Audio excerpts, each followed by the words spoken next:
পঞ্চম শ্রেণীর শিক্ষার্থীদের জন্য পৃষ্ঠা 48-এর 10 নং প্রশ্নের সমাধান।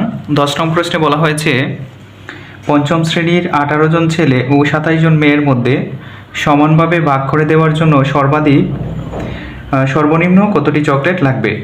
তো এই ক্ষেত্রে আমরা 18 এবং 27-এর যদি লসাগু বের করি তাহলে বের হবে যে সর্বনিম্ন কতটি চকলেট লাগবে। আমরা লিখব যে 18 ও 27-এর, এখানে 10 নং প্রশ্ন লিখব 18 ও 27-এর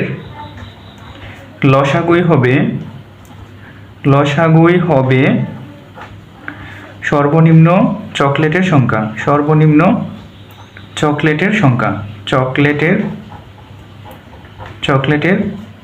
সংখ্যা। তো যখন বলবে সর্বনিম্ন কতটি লাগবে তখন আমাদের অবশ্যই লসাগু বের করতে হবে। তো এবার 18 এবং 27-এর লসাগু বের করে দেখি কত আসে। 18,27 দিয়ে আমরা মৌলিক গুণনীয়কের সাহায্যে লসাগু বের করে নেব। এখানে 18 এবং 27-কে মৌলিক সংখ্যা দিয়ে ভাগ দিব। একটি হচ্ছে বিজোড় সংখ্যা, তাই 2 দিয়ে যাবে না, আমরা 3 দিয়ে দিব। 3 দিয়ে 18-কে ভাগ করলে হবে 318, এবং 3 দিয়ে 27-কে ভাগ করলে হয় 9, 3 নং 27। তারপর আবারও 3 দিয়ে দুটিকেই ভাগ যাবে। 3 দিয়ে 6-কে ভাগ করলে হবে 2, এবং 3 দিয়ে 9-কে ভাগ করলে হবে 3। তো আর যাবে না, দুইটি মৌলিক সংখ্যা বের হয়েছে। এবার আমরা লিখব নির্ণেয় লসাগু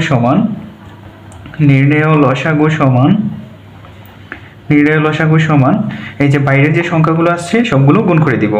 এখানে হচ্ছে 3 গুণ 3, 3 গুণ 2, তারপর আরেকটি 3। এবার আমরা দেখি গুণ করে কত। 3 3 9, 9 2 18, এখানে হচ্ছে 18 আর একটি 3 রয়েছে, গুণ করে দিব। 18 এবং 3 গুণ করলে কত হয়, 3 8 24-এর 4, হাতে আছে 2, 3 একে 3 আর 2 হচ্ছে 5, 54। অর্থাৎ 54টি চকলেট, সর্বনিম্ন 54টি চকলেট লাগবে যদি 18 জন ছাত্র এবং 27 জন ছাত্রী, অর্থাৎ 18 জন ছেলে এবং 27 জন মেয়ের মধ্যে ভাগ করে দিই। তো লিখব যে সুতরাং সর্বনিম্ন 54টি চকলেট 18 জন ছেলে ও 27 জন মেয়ের মধ্যে ভাগ করে দেওয়া যাবে। মেয়ের মধ্যে সমানভাবে লিখে দিব, সমানভাবে ভাগ করে দেওয়া সম্ভব বা ভাগ করে দেওয়া যাবে। তো প্রিয় শিক্ষার্থীরা, এটি হচ্ছে আমাদের 10 নং প্রশ্নটির সমাধান। যদি ভিডিওটি ভালো লাগে অবশ্যই লাইক, কমেন্ট এবং শেয়ার করবে।